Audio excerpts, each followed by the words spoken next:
Hi guys, my name is Monika and today I'm going to show you how to make a traditional Lithuanian soup called šaltibarščiai.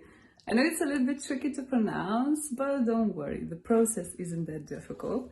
So basically it's a cold beetroot soup, which takes just around 10-15 minutes to make. It's convenient, it's easy to make, just a couple of ingredients.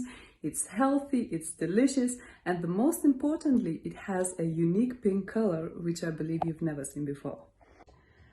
To make šaltibarščiai, we're gonna need 1 cucumber, spring onion, some dills, potatoes, eggs, beetroot, and kefir. I know probably you've never seen this drink before, but you can find in any Eastern European store.